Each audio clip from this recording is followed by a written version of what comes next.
Good morning, viewers. It's Tuesday morning, March 18, 2025, and I'm your host, Sunil Thakker of Sunny Talks Money.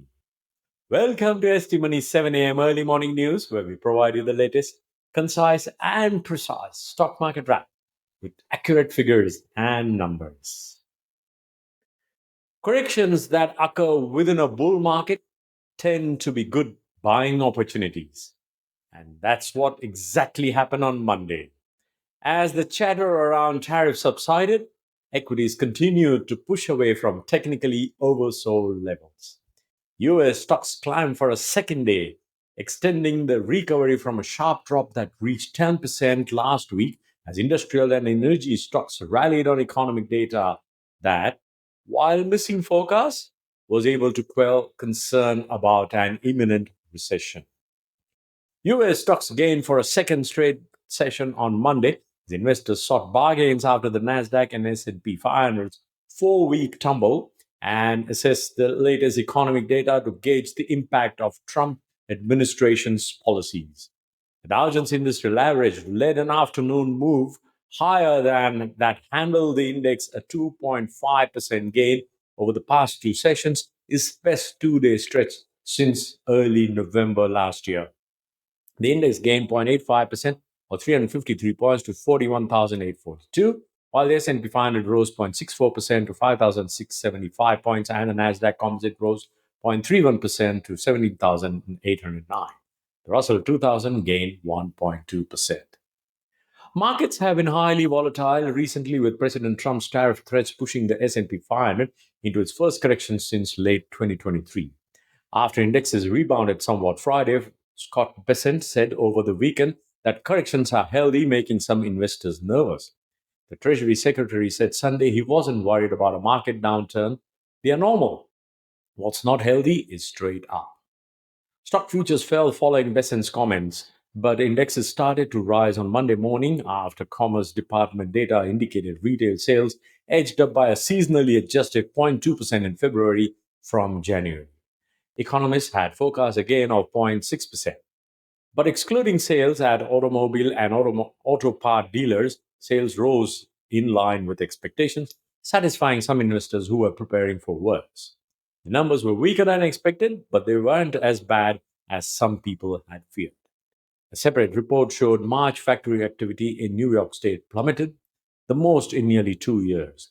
In addition, US home builder sentiment dropped to a 7-month low in March as tariffs on imported materials raised construction costs. Of the 11 major S&P sectors, real estate and energy led gains, while consumer discretionary was a sole decliner. S&P 500 index was led by its health services and industrial services sectors. More than 90% of the companies in the S&P 500 rose, overshadowing a slide in most mega caps. An equal weighted version of the benchmark, one that gives Target Corporation as much clout as Apple Incorporated, climbed 1.3%. Major gainers on the S&P 500 included Intel, GE Vernova, and Domino's Pizza.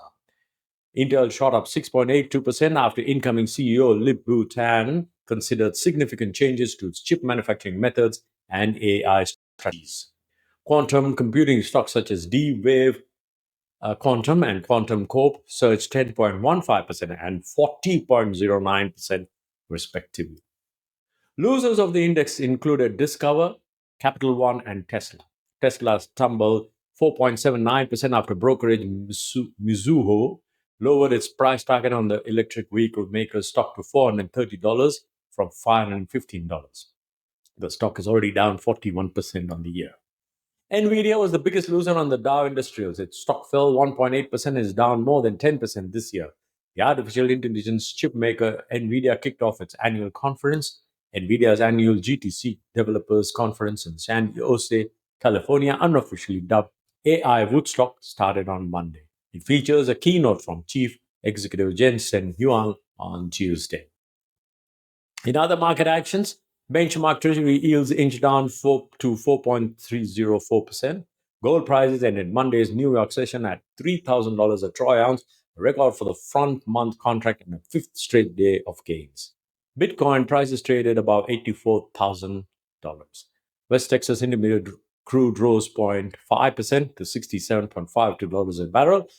Dollar spot index fell 0.3%. With the retail sales number in the rear view, investors' attention will shift to housing starts and building permits data due Tuesday morning before the bell. And on Wednesday, the Federal Reserve will announce its interest rate decision, followed by a highly anticipated press conference from Fed Chair Jerome Powell. Fed officials will also announce economic projections with their policy statement, giving the most tangible evidence yet of how U.S. central banks view the likely impact of Trump administration policies.